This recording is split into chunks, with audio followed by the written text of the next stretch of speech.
Welcome to Bag Work with a Twist. Today, I'm going to teach you about a workout called TENS.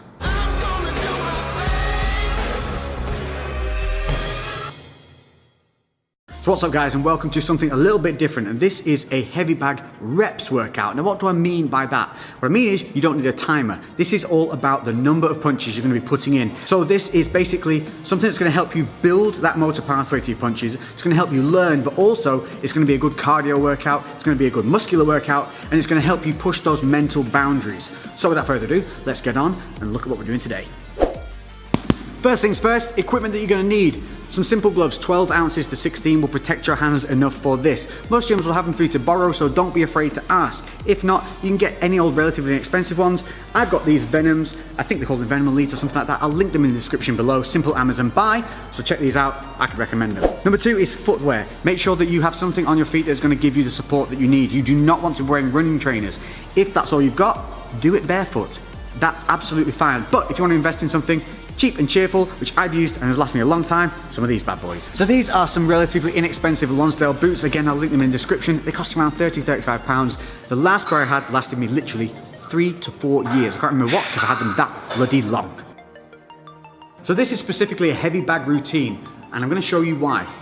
This may look like a relatively heavy bag, but if we give it a little shot, you can see how much movement there is in that bag. Now, because we're going to be doing punching in numbers, we need something that's going to offer some resistance. Enter Big Red. If we hit Big Red, it doesn't go anywhere, and that's exactly what we want. We want our punches to be landing nice and solidly and transferring all our energy into the bag. If the bag swings or moves or is too thin and we miss, that's when we risk hurting ourselves. So the workout itself, it's called TENS. What does that mean?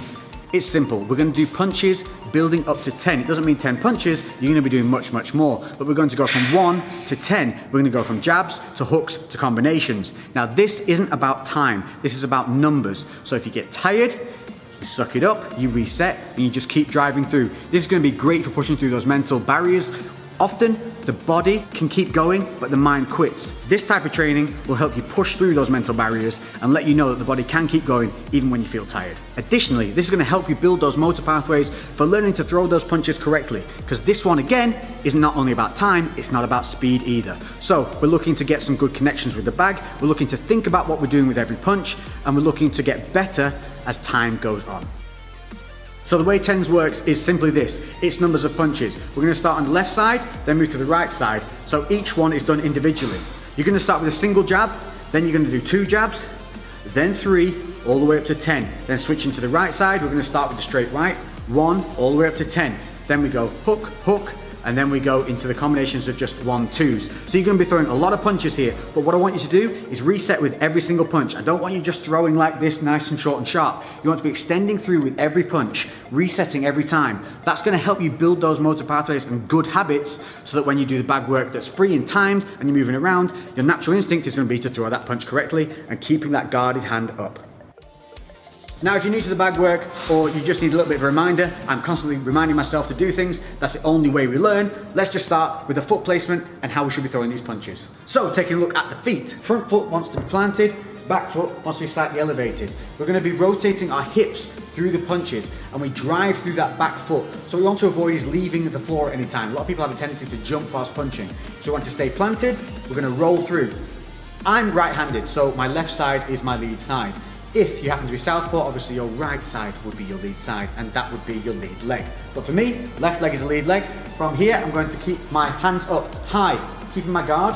And you can see my left shoulder is further forward than my right shoulder. So we're not standing square on. From here, what we're going to do is we're going to throw the punch out. We're going to roll the hips through. We're going to keep this right hand up, and then we're going to return back in a straight line to the chin.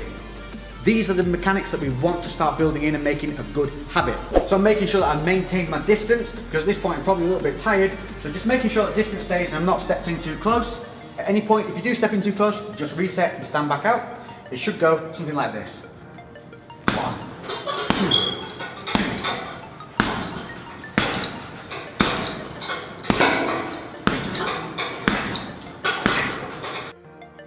So moving on to the straight right. This is a much bigger shot. So it's going to travel more distance, it's going to be a little bit slower. So again, don't try and go too quickly. We're going to keep that left side forward, not standing too square. we're going to keep the left guard up this time, and we're going to roll through with that big right punch, and then bring it back to the chin. So like I said, this is going to be slower, it has to travel further. I really want to roll my hips through, driving off that back leg. So, the right one, keeping that distance, making sure that you've got that range coming through, bang, bringing that left hand up to guard. So as you come through, get in the habit of just popping that left hand up. So when we're throwing them in multiples, slow it down, make it count.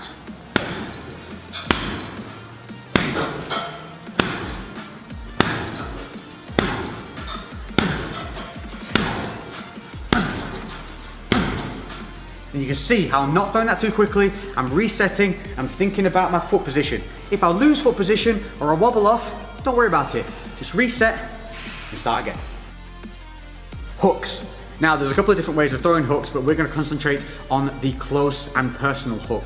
If you're further away and you're on the bag work, just a quick one, make sure that you are rolling the knuckles over as you throw from distance. We're going to stay quite close to the bag, this kind of distance. The reason I want you to stay close to the bag is to reduce tweaking the shoulder or hurting your hands. So foot positioning always stays the same. Front foot planted, back foot up, rolling through the hips. Now with the hooks, we can give a little bit of a wind up here. We're just gonna, for the left hook, drop, and then we're gonna come up, keeping the elbow high and hook through. So I want to just develop a bit of an exaggerated habit of bringing that elbow up and high. You'll see a lot of guys in the shadow box and you see them, they just bring the elbow around nice and tight. That's what we want to do here. Obviously, once you get a bit more fluid and you get a bit more technical with things, you don't need to have the elbow as high, but again, exaggeration helps develop that motor pathway. With the hook, I also want you to stay at head height. What a lot of people do here is they have the habit of hitting at around about the neck, because it's just a little bit lazy. As you get tired, the hands will drop. So try and focus on a point on the bag that is head height. From there, you're just going to roll in, boom, hit that punch. As soon as it lands, you're going to bring it back to the chin. Remember, we want to whip through with the hips. So give it a real nice little and spin on that back foot, really drive through, push the hips all the way around. Again, slow it down, make them singular punches, resetting defenses each time.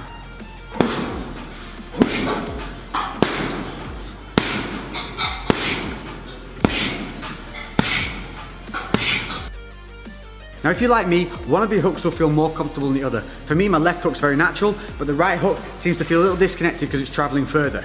With the left hook, I tend to turn my hand over and really bring it in. With the right, I tend to like to punch up close with the hand like this rather than this. So I'll come in with the right hook like so. For me, it just connects better and it feels more natural. But if keeping the hand turned over feels good to you, that's going to help you keep the elbow up. So whichever way you do it, just think about remembering to keep that elbow nice and high, keeping the other side guarded, as always, to keep the elbow nice and high. Noticing as I throw the right, the left comes up to guard that counter punch side.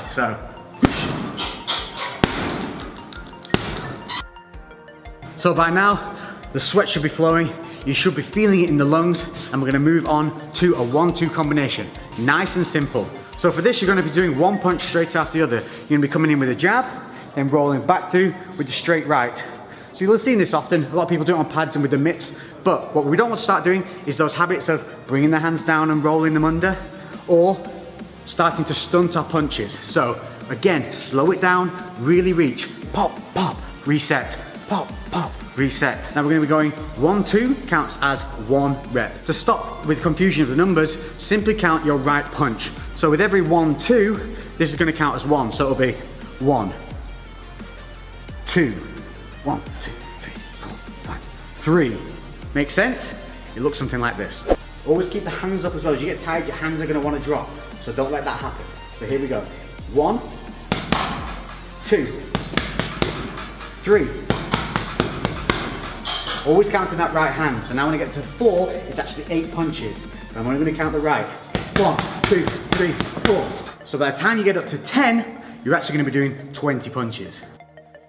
So there you have a nice variable that is an untimed, great workout using the heavy bag that's going to help you build that motor pathway. It's going to seriously work the muscles of the triceps, the back, the core.